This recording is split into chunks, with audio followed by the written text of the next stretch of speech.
It's your boy NAT. And this is I'm your host of Lambchop Express. Another new light on this October. I think it's the 11th. No, today's October 12th, and it's Sunday. A lot of things going on in this world, but I just wanted to greet y'all early before the sun even rises on this 12th of October 2025. Um, Grateful, never hateful, pushing forward and doing what I'm doing. Um, to better myself, to better my family, and just for the pursuit of happiness. And I haven't done a live in a little while. A lot of things going on. Always have things to say, and always trying to be motivational to people out there in this world, and knowing that we all share something in common. Because we're in the land of the living. I was thinking about something, right? If you really think about it, for people who are believers of the afterlife, um, whether it be, if there is a hell or heaven, right?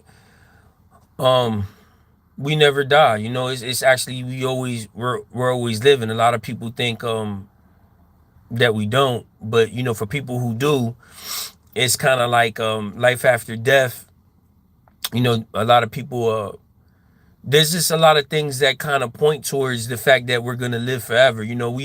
We're kind of laced in our brains to always talk about forever. You meet somebody, you fall in love. Um, you never. It's like you always talk. You say forever. I want to be with you forever. I'm gonna love you forever.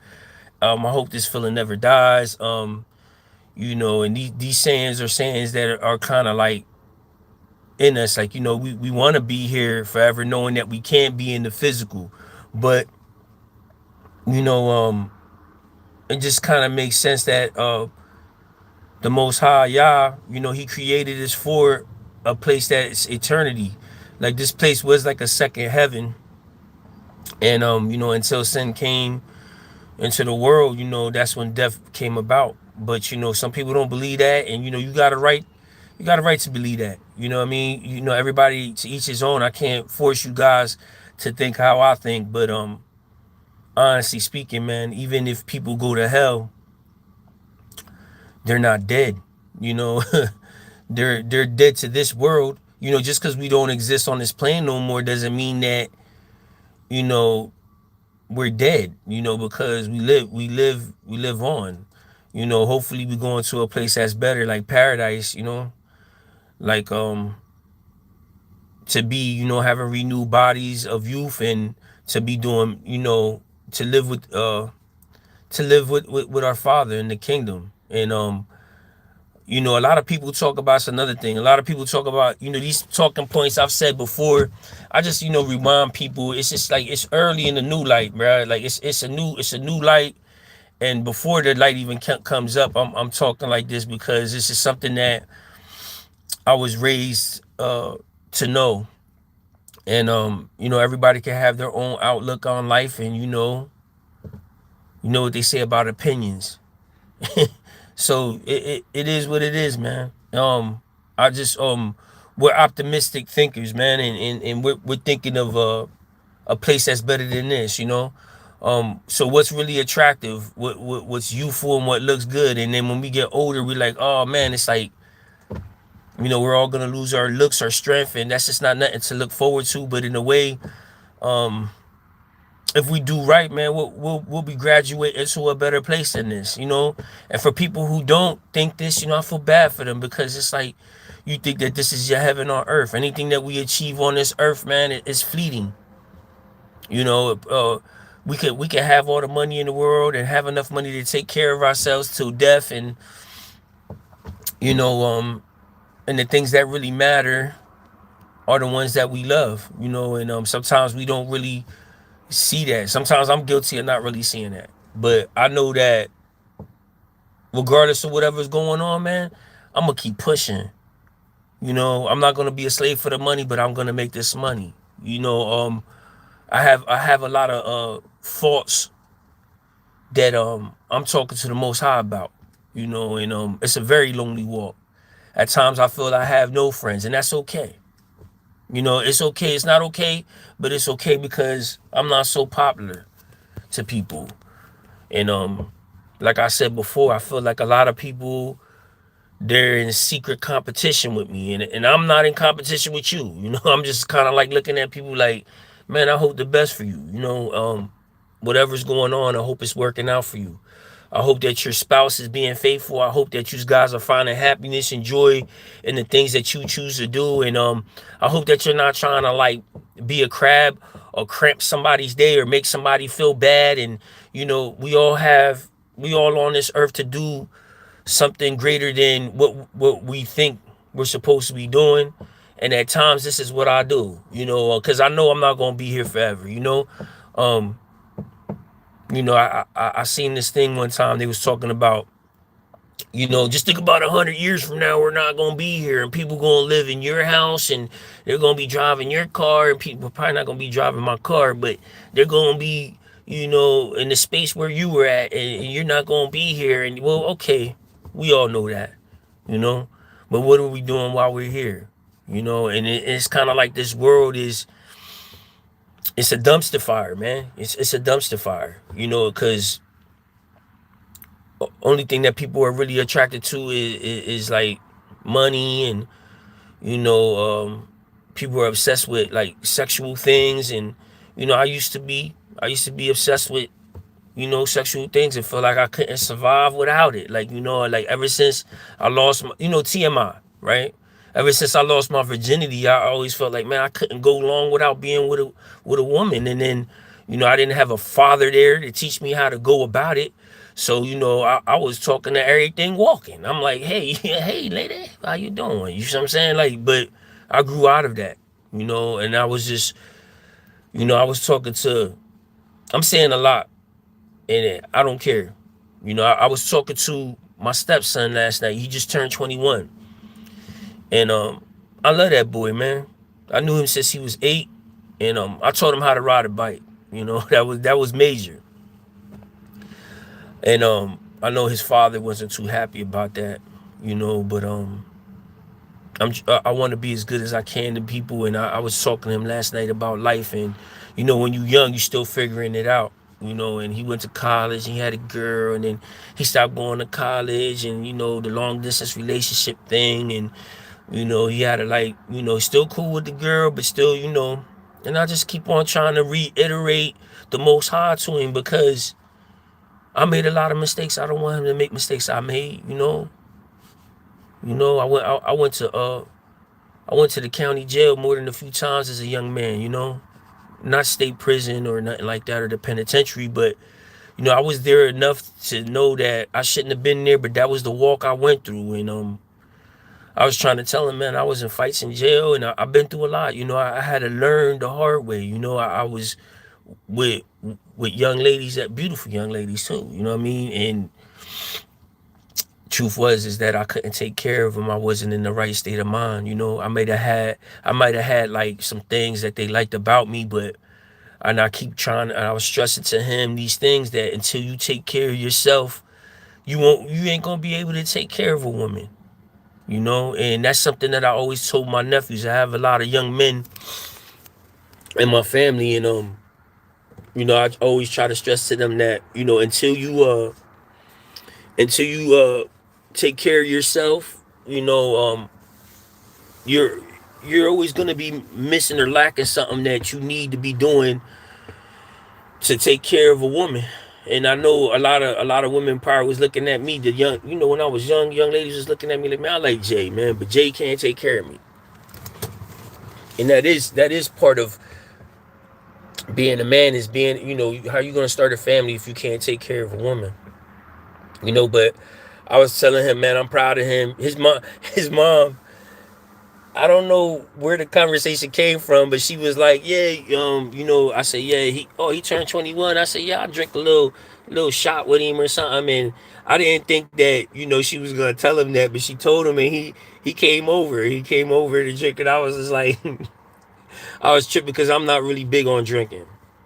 I don't want to promote that to people who are struggling, you know. But when you regulate it and have control yourself, every once in a while, as a man, you could control, You know, in the scripture it says don't be taken to too much wine. You know, and that's the reason why I was never on it. I used to be a pothead, and I conquered that too. You see, and long story longer, he came over, and I was like, man, what's going on, man? His name is Elijah.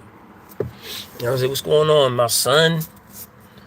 And kind of laughed about that. And then, you know, he's there, and his mom had to go somewhere last night, you know, and she left to go to this thing for her job. And I was like, man, so what I'm gonna drink with this boy, man? I had this, man, believe it or not, I had this bottle of Grey Goose.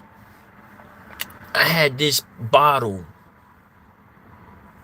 I'm gonna say, for 6 months, man. That's how much I really don't drink. And I didn't crack it open. I said, but I'm gonna crack this thing open for my young boy, man, and we gonna drink, you know. And so I poured the drink, I put some cranberry apple juice in it, and squeezed the lime in it with some ice, and I gave him some, and then he tried to drink. I said, hey man, wait till I make my drink, man. Don't drink that. And so we drank our little drink, and I was just telling him about, you know, life, love, the pursuit of happiness, and most of all, the Most High. And I keep telling him, man, like, yo, you could do anything. You could do anything you put your mind to, bro. You know, you could, you know, you don't get in trouble. You know, just keep doing what you're doing. You got a good heart. This boy has a good heart, man. Good heart. You know, and y'all forbid anybody ever tries to bring harm to him, bro. Cause I'm telling you, somebody will pay. I don't play about mine, so you know, I'm just trying to say that I do love him, and I guess that goes without saying. You know, I don't have to get physical about nothing. I'm just, and that's what I was trying to tell him, that, you know, a lot of time, you know, we working out and we trying to be strong and in case something happens. But a lot of time when you keep, you know, the main thing is that if you keep in conversation with the Most High, he fights your battles, man. And that's just really not a saying. It's something that is really true in life. You know, there's times where I just really didn't have to. You know, he's like looking out for me and he's protecting me.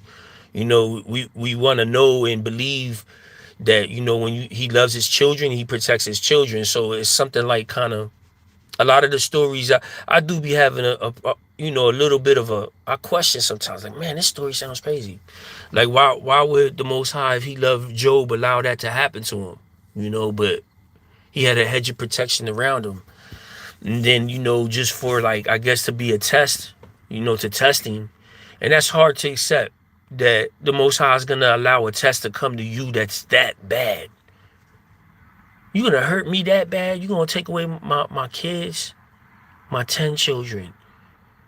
Like, forget about the cattle, the livestock, the cattle, my crops, but you gonna take my children too? And then you're gonna let sores come upon my body? And then my friends are gonna come and chastise me while I'm all hurt, and they gonna be talking about what you do. And you know, we know the story. You know, some people don't, but it's hard to accept that, you know. And everybody, you know, I heard that before, that everybody kind of goes through a Job moment, you know. And the best way to deal with it is to really call upon the Most High for strength. And I think that is so much better in every aspect of life to do so, because everything kind of falls into place when you humble yourself and try to walk the ways of a righteous man, you know. Because I'm not perfect, but I'm telling this boy these things because I love him, man. And he don't come around all the time, but I let him know, man, you be careful. You just know that, you know, anything you put your mind to, you could do it, you know. And I wish I was 21, but you know, we're supposed to age. Something's wrong if we don't, you know. And see, that's something about life that we have to embrace the truth and reality of life. It seems like it's a sad thing. It is sad that, you know, we lose our strength as men and women. We lose our looks, you know.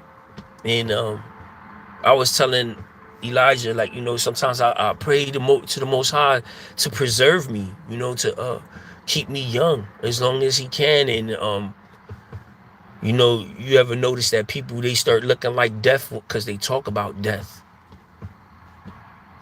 The only thing that comes out of their mouth is death. And you start looking like what you speak, right? So it's definitely, you know, a lot of stuff that I gotta try to I gotta try to cram a lot of stuff in whenever I see him, because I don't see him often. So I'm telling him, you know, do your best to do your best to stay in conversation, because you know, everybody, I know a lot of people, if you guys are watching, you know, and if you're a part of this world, man, you know about, you know, the comics and X-Men and all that stuff, like Xavier, right? Xavier, he's a telepath, he reads minds. You know, the only real telepath is the Most High. You know, and he's reading your mind, Elijah. You might as well talk to him and ask him to help you with the things that you thinking about that you shouldn't be thinking about. I said, because it's not that I want to give everybody stuff that I think about, but there's times I think about hurting people. You know, I'm a truck driver. You know, so many times in my head I'm swearing, I'm cursing, and then I'm like, "Yo, look at this dude! Look at this dude!" You feel what I'm saying? Oh, this guy right here, he gonna pull in front of me. You know what I mean? Like, he just gonna act. Oh, bro, this dude don't even care. I almost wrecked into him. You see, and it's not just that. You know, sometimes I could have a feeling of hatred in me. You know, and I gotta ask the Most High to take this feeling away. You know, and we all struggle with these things. You see, and I just try to tell him, man, when it comes to whatever it is, man, your lusts, you know, we're men. I say, you know, I'm married to your mom, and what does that mean, that I don't love women still? Yeah, I love women. Now I regulate myself for her. I've been with her for 12 years. Like, something I've never done. I'm proud of myself. I don't watch pornography. I don't do stuff like, you know, it's that I had to grow into the man that I am. I just wasn't just able to be with a woman, take care of her and raise a family, and be a person that's regulating himself for her and being pure in my body, and talk, you know, being right with her and knowing that she's only for me, and all these things are a blessing. That's a part of being a man, you know. And that's why I'm telling him, I said, Elijah, and one thing you gotta really understand is that maybe the woman thing, you know, he had a woman, he had a couple little girls and whatever, and is that the woman is not for a man that ain't taking care of himself first. You gotta take care of yourself. The thing that's really attractive is when a woman looks at a man and be like, man, this dude right here, I could see myself being with this guy. Not just because he could take care, he got money, because he speaks well, he acts right, he loves his mother, he loves his brother. You know, he's a man and he's strong. He'll protect me.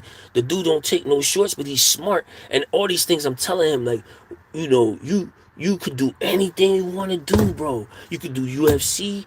You could be a power lifter. You could fly a helicopter. You could go into the military. Even right now, you could still go into the military. The boy just turned 21. And when I think about, even though he's my stepson, right? I think about, he's not of my flesh. And I still got to respect his father, you know? Because I said, look, man, you understand, one day I'm not going to be here.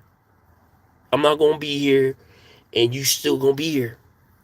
And then you might have a boy, and you're going to teach your boy some things your father taught you and some things I taught you.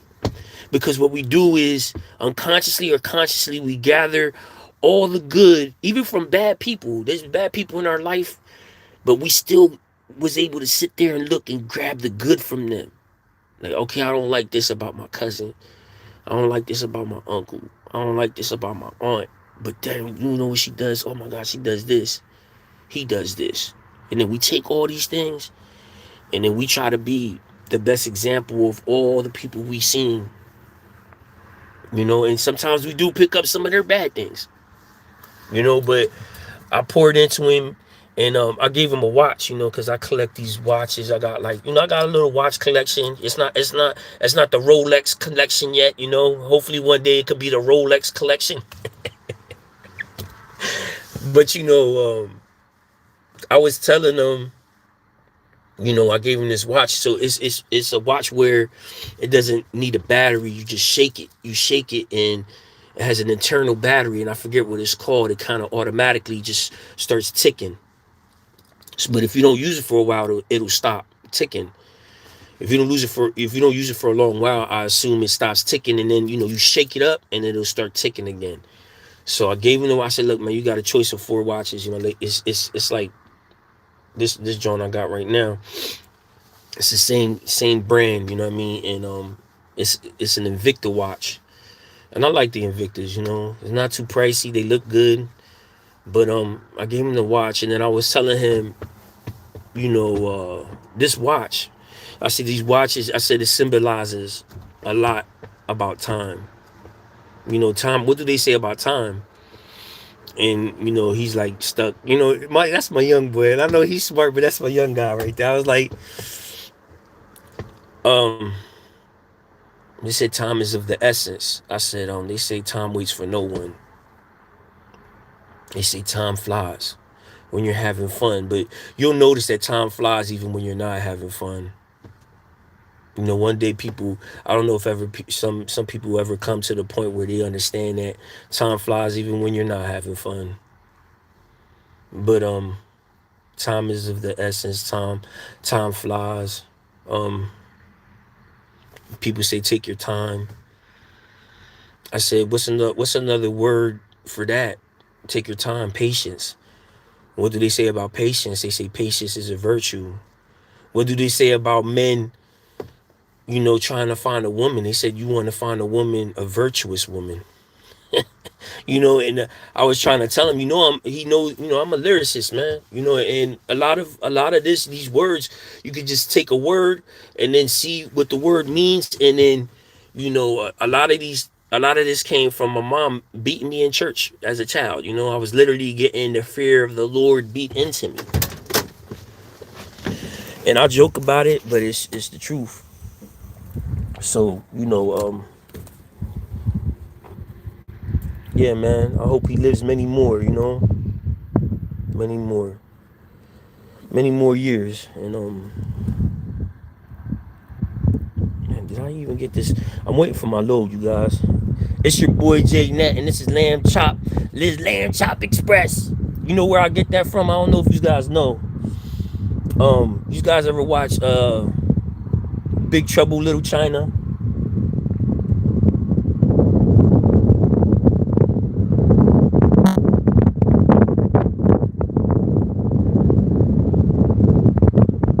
So Big Trouble Little China, your boy was like, this is Pork Chop Express. Pork Chop Express. Oh, yo. So I was like thinking, one time I was driving, I kind of watched it a little bit here recently, and still waiting for my load. I was driving, and I was like, man, I'm doing the Israelite thing now. So they talk about the land, and I said I think that's cool to say. Lambchop. This is Lambchop Express, and I'm your host, NAT, the Jason of all trades, aka H2O, ACHE space 2 space O. No doubt, most definitely. If you don't, you should have been already known. So on this October 12th, I'm just wanting to talk to you guys, and one thing that's good about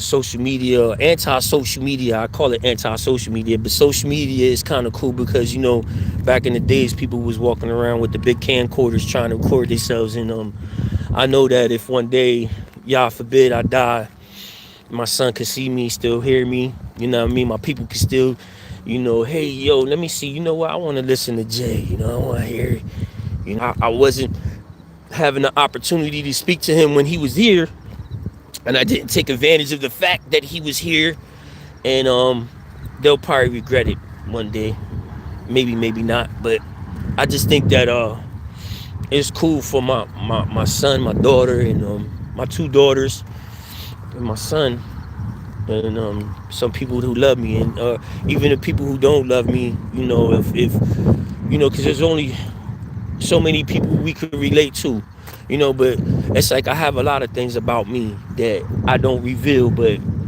I'm a product of a little bit of everything that I grew up around, and I learned to respect over time. So um, yeah, I was just talking to my son, and sometimes I think about. I told my wife yesterday. I said, what? After I gave him the watch,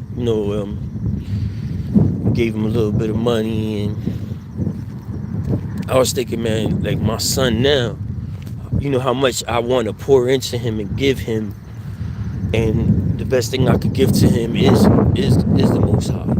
And but with the young man, I was like, man, I want to make sure he fly, like his clothes, he got a nice apartment, he got, whatever he wants, whatever he needs, whatever he loves, that he has it all, like, but really I want him to know the Most High and the jewels of life that's really in Scripture,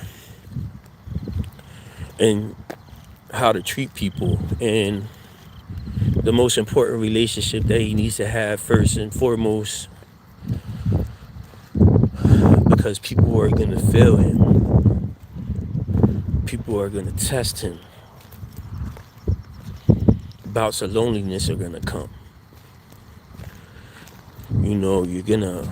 You are gonna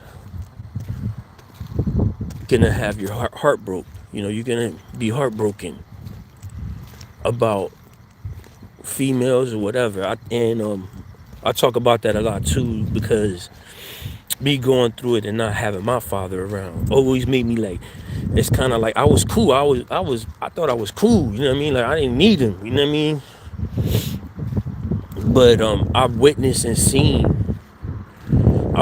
firsthand and seen the results of men who couldn't handle getting their heart broke behind a woman. And this young man years ago, man, he killed his girl, and that's a sad story. I'll talk about that some other time. But I seen,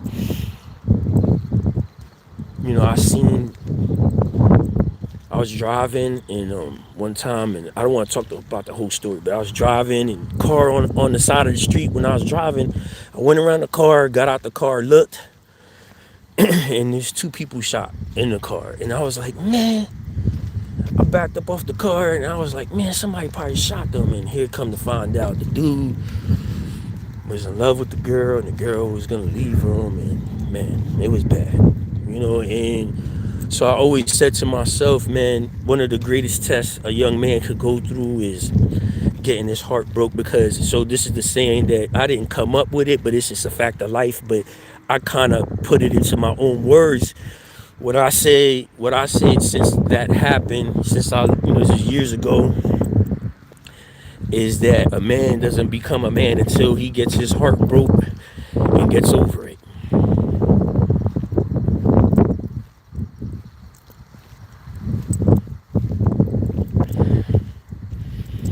That's one of the hardest things that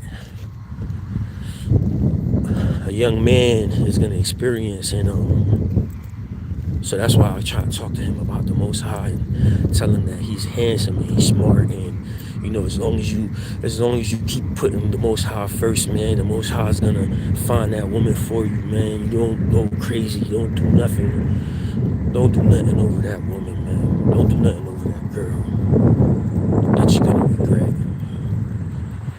So once we get young boys acting like men, and we teach them to understand and to get in control of their flesh, because oh my goodness, the flesh when you're young, it takes over you, and as you get older, it shouldn't take you over, like you did when you was younger. You gotta get control of your flesh, and that's everything, right? So, and that's not really to try to preach. It's just, I got love, and I got love in my heart, and I feel like What good is it to have wisdom and then keep it all to yourself, right? Because I'm not like the all wise and all knowing, you know, like, but I definitely know that sometimes I gotta get things off my chest, and I gotta, you know, because it's like you trying to be like that one ray of sunshine in a dark cloudy sky. You know, that one little piece of sunshine that's cracking through the clouds. You know, and I know I need to be more forgiving of people who may not be there yet.